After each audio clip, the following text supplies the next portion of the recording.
Welcome to YouTube channel professor Abhinav Jhawar. आज जो हमारा टॉपिक है वो है प्रोटोकॉल एप्लीकेशन इंटरेक्शन डिज़ाइन। जो आज का हमारा क्वेश्चन है वो है एप्लीकेशन इंटरेक्शन प्रोटोकॉल, जिसको हमें आज देखना है डिटेल के अंदर। तो अगर देखा जाए तो इसके दो कंसेप्ट हैं। एक होता है प्री डिफाइंड एप्लीकेशन प्रोटोकॉल और दूसरा है फ्लेक्सिबल एप्लीकेशन प्रोटोकॉल। सबसे पहले अगर हम इसकी एक ब्रीफिंग ले लें तो प्री डिफाइंड एप्लीकेशन प्रोटोकॉल, जैसा नाम है इसका, कि यहाँ पे जो भी हम डेटा सेंड करेंगे हमारे चैनल के ऊपर, जो भी हमारा ट्रांसमिशन रहेगा वो पहले से फिक्स रहेगा। Means it will follow certain rules by means of which the data will pass from station A to station B and there is no any kind of modification will happen in that transmission. और जो दूसरा प्रकार है हमारे पास में flexible application, जैसे इसका नाम है कि यहाँ पे जैसे कि क्लाइंट की नीड रहेगी, जैसी सर्वर की डिमांड रहेगी, वैसे उस ट्रांसमिशन के बीच में भी वहाँ पे डेटा के अंदर चेंजेस हम कर सकते हैं। तो पहले से हम शुरुआत करते हैं प्री डिफाइन एप्लीकेशन प्रोटोकॉल। एक आपको यहाँ पे डायग्राम दिख रही है, जैसे कि क्लाइंट है, main server, then client. Server और क्लाइंट के बीच में एक हमारे पास मिनी सर्वर है, जिसको हमने राउटर का भी नाम दिया है।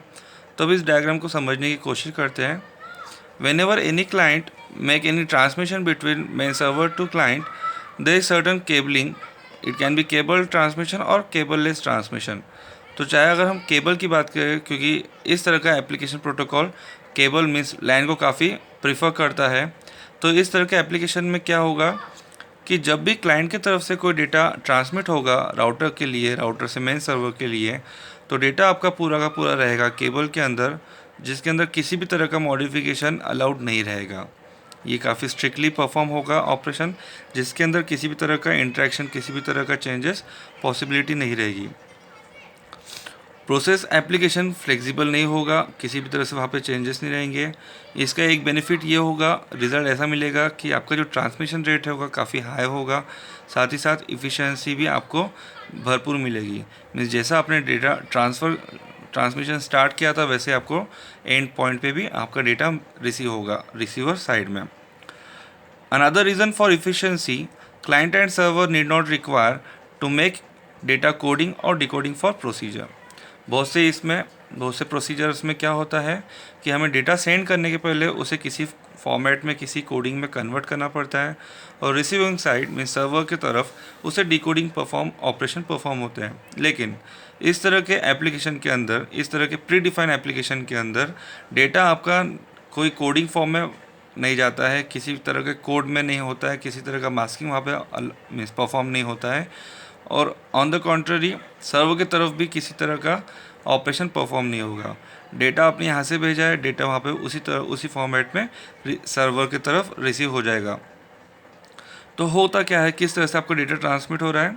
क्लाइंट साइड की तरफ जब डेटा ट्रांसमिशन स्टार्ट होता है तो पूरा का पूरा डेटा, जिसको पैरामीटर्स बोलते हैं, पैरामीटर आपका एक बफर के अंदर सेफली स्टोर होता है, जो ट्रांसमिशन होना शुरू करता है, जो ट्रांसमिशन होता है केबल से। और जब हम बात करते हैं किसी सर्वर के तरफ जब डेटा रिसीव हो रहा है, तो प्रोसीजर अप्लाइड होती है उस प्री डिफाइंड एप्लीकेशन बफर की तरफ, रिसीविंग की तरफ। ये प्रोसीजर जो अप्लाई हो रही है वो होती है रीअसेंबलिंग की या फिर सीक्वेंसिंग की। अब ये प्रोसीजर क्यों अप्लाई हो रही है, क्योंकि जब डेटा आपका क्लाइंट के तरफ से ट्रांसमिशन होना स्टार्ट हुआ था, वो इस केबल में से ट्रांसमिशन हो रहा था और फिर मिनी सर्वर के पास आया।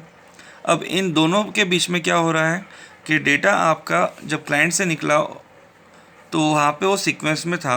मीन्स क्लाइंट से जब निकल रहा था तब वहाँ पे सीक्वेंस में था, और क्लाइंट से जब केबल में आया उसको हमने आउट ऑफ सीक्वेंस कर दिया। अगर समझने की कोशिश करें तो अगर हमारा जब डेटा निकल रहा था तो उसको हमने बॉक्स में डिवाइड कर दिया। सबसे पहला बॉक्स 1 2 3 4, लेकिन जब वो केबल में आया तो हमने उसका सीक्वेंस चेंज कर दिया 4 2 1 3 इस तरह से।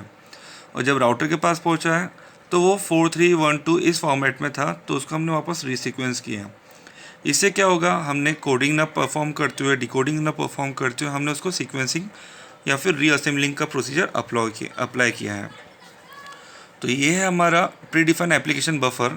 ये उसकी कुछ समझने के लिए, कोशिश करने के लिए डायग्राम है। तो यहाँ पे आपका ट्रांसमिशन रेट काफ़ी फास्ट होता है, सिंप्लिसिटी मेंटेन होती है, जिसका रिज़ल्ट मिलता है कि यहाँ पे इफ़िशेंसी ज़्यादा रहती है, आपको सक्सेस रेट ज़्यादा मिलता है ट्रांसमिशन का बिना किसी डैमेज के। और ये एक मेन रीज़न है कि हमारे मीन्स क्लाइंट प्रोग्राम की तरफ इस तरह का एप्लीकेशन काफ़ी डिमांड में है। नेक्स्ट हमारे पास में फ्लेक्सिबल एप्लीकेशन प्रोटोकॉल। ये एप्लीकेशन प्रोटोकॉल पूरी तरह से कॉन्ट्राडिक्टरी है on behalf of predefined application protocol में। वहाँ पे ट्रांसमिशन पैकेट आपको डिटरमाइन रहता था कि कितना आपको ट्रांसमिशन करना है, वहाँ पे किस तरह से मोड ऑफ ऑपरेशन रहेगा। यहाँ पे ये डिटरमाइन नहीं होता है।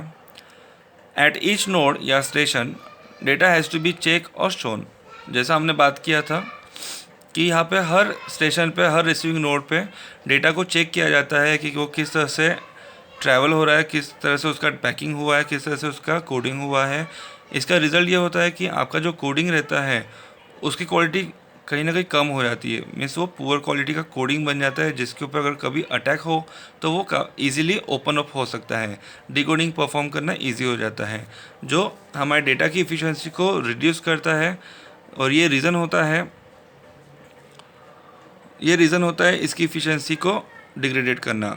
Reason to design such protocol. Reason क्या है इस तरह के प्रोटोकॉल को डिज़ाइन करने का? टू ऐड डेटा एज पर client server demand by means of a pre compiler. Means client और सर्वर की जैसे अगर डिमांड चेंज होती है, अगर ट्रांसमिशन स्टार्ट हो गया और अगर फिर क्लाइंट या सर्वर की कोई डिमांड आती है, so with the help of pre compiler they can add data और remove data which is in transmission. Leads to reduce in speed and simplicity. इससे आपकी सिंप्लिसिटी भी रिड्यूस हो जाती है और स्पीड भी, डेटा ट्रांसमिशन की स्पीड भी रिड्यूस होती है। इस तरह के एक्शन की वजह से या इस तरह के वर्किंग की वजह से या नंबर ऑफ ऑपरेशंस परफॉर्म करने की वजह से during transmission demand of such protocol is less on client side programmer. तो ये है हमारा आज का question. I hope you like the video. If you have any query you can make your comment in comment box. Thank you.